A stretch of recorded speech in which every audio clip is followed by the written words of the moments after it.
Hello, this is Julian with Coffea Reviews, and today we'll be reviewing the Geisha WX wash processed Panama from Coffea Circulor.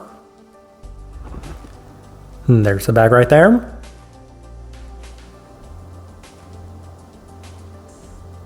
And Coffea Circulor, based out of Gothenburg, Sweden. And their coffee roast has appeared on this channel quite a bit this year, including our recent review of the Alps 276 WX, a different wash processed Panamanian Geisha. And that one caught our interest because it came from the Janssen collection, and this one caught our interest because it came from the Finca Larita collection, a collection that we've become quite familiar with over the last couple of years. So when I saw this one on Coffea Circulor's website, it definitely got my interest, and I'm looking forward to discussing this one as well, as this right here is day 42.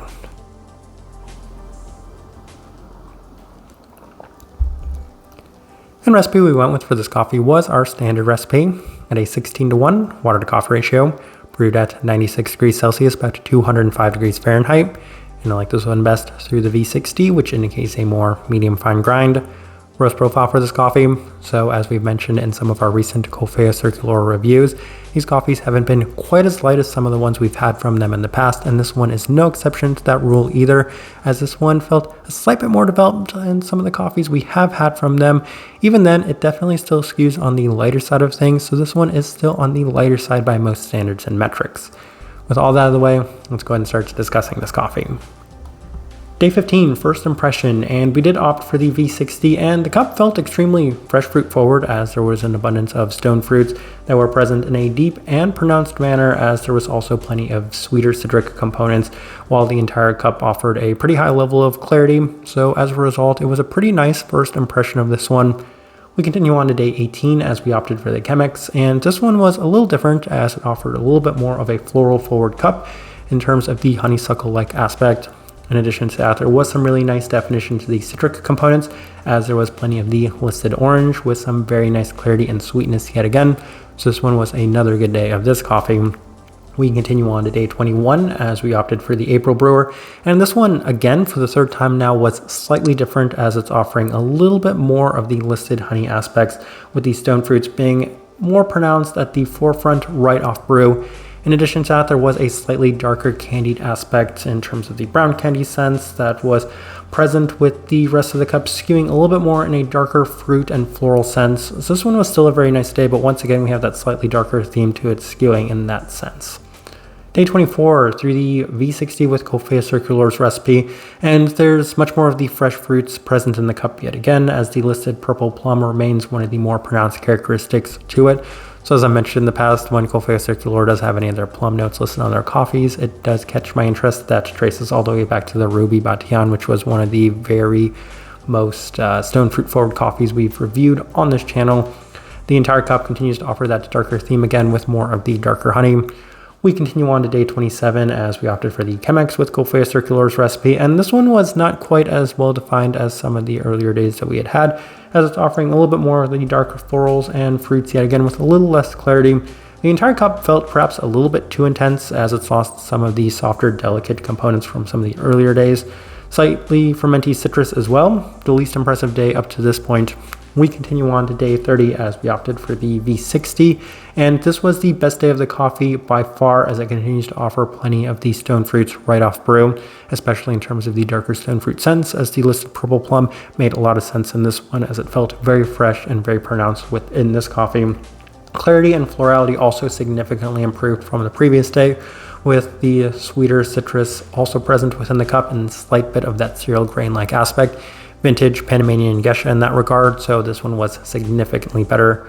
We continue on to day 33 with the Chemex and our standard recipe, and I might actually opt for the V60 going forward, as this one still offered plenty of the fresh fruit qualities in terms of the stone fruit sense.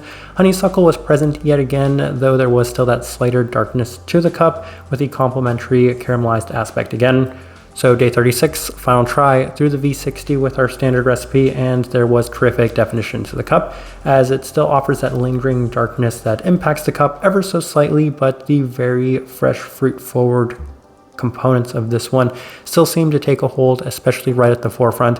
In addition to that, there is a lingering brown candy sweetness that just gives this cup a little bit of nice definition, layering, and structure overall to it. All right, let's go ahead and put up the tasting wheel so you can see what we're getting.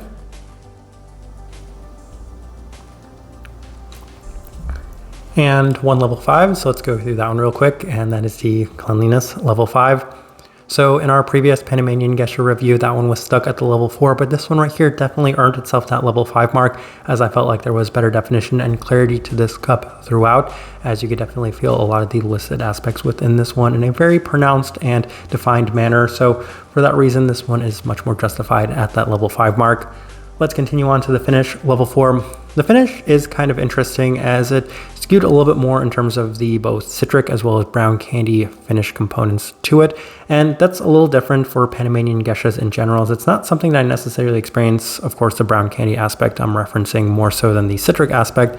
But even then, it was pretty well layered and structured. So for that reason, I'm fine with it finishing at that level 4 mark because at no point was it too intense or overbearing. Let's continue on to the sweetness level 4, and I really enjoyed the sweetness of this one because it came in a multitude of directions. Specifically, the part I enjoyed the most was the stone fruit aspect, scoring pretty high at that level 4, as there was terrific stone fruit and fruit sweetness to this one throughout. It was also present within the citric direction as well as that brown candy-like aspect, so a lot of different sweeter profiles of this coffee. Let's continue on to the florality level 4. That's another one that I didn't even necessarily mention, as there was plenty of the honeysuckle-like aspect to this coffee as well, which did help with the sweetness being as high as it was. So I really enjoyed the floral component of this one too. Moving on, the citrus fruit at the level 4 mark. So once again, we are working with a Panamanian Geisha, and this one interestingly skewed a little bit more on the sweeter side of the citric components. I believe they have something along the lines of an orange note listed on here, which makes a lot of sense given that it was skewing a little bit more in a slightly sweeter sense as opposed to maybe a little bit more tart or bitter of a citric component to it. We continue on to the stone fruit, scoring at that level 4 mark. And that's one of the components that I had mentioned as being one of my favorite parts of this coffee, especially from the onset. When I was experiencing that within this coffee, it definitely made it one of the more enjoyable Panamanian Geishas that we have had as well. I definitely appreciate when you're getting that really high level of clarity to accompany the strong stone fruit aspects of a coffee. Continue on, we have a couple of level 3s. We'll start with the acidity level 3. Once again, we have a Coffea Circulor coffee that may be byproduct of how we reviewed this coffee. Didn't necessarily score too high in terms of the brightness, as it doesn't necessarily offer too much of that. A little bit more of a medium level in terms of the acidity on this one. We continue on, caramel level 3. I've briefly mentioned that, but to me it's still kind of interesting as I don't have too many Panamanian Geishas that offer a pretty well-defined and strong brown candy aspect to them. This one right here definitely seems to have it, so scoring there at that level 3 is just a little different for me in general. And then we have a couple level 2s that are really worth discussing. We'll start with the body level 2. That's a little bit more in line with the expectation. I mentioned in our previous Panamanian Geisha review that it was surprising that one scored as high as it did. This one, on the other hand, was a little bit more in line with a slightly lighter body to it, scoring there at that level 2 mark, so that's the better place to put it. But probably the most important thing and surprising thing to discuss about this coffee is the smokiness, also scoring at the level 2. I was not necessarily expecting that from this coffee, but given that's a little bit of the trend that we've had from some of these Coffea Circulor coffees, it's just a little interesting that I was experiencing that from this one as well. That slightly darker profile to it did seem to maybe hold this coffee slightly back, but I decided that the cleanliness was still going to score that level 5, mostly because there was just such nice definition to the rest of the coffee that I feel like it was partially worth overlooking that ever so slight smoky quality. And it was on the lower side of that level 2. I just needed to note it within this tasting wheel so it could be demonstrated that it's something we were experiencing from this coffee. But as I am looking at this tasting wheel, I do think it's a pretty good representation of what I was getting from this coffee. All right, so my overall thoughts and impressions of this coffee. So we've actually reviewed quite a bit of Coffea Circulor Panamanian Geishas this year. And this one I have to say is my second favorite of those coffees. Obviously the Black Pearl WX is still my favorite, as I was really impressed by that one. And it offered none of that sort of smoky quality to it. So I'm not entirely sure what's happened with these last couple of coffees that we have had from Coffea Circulor.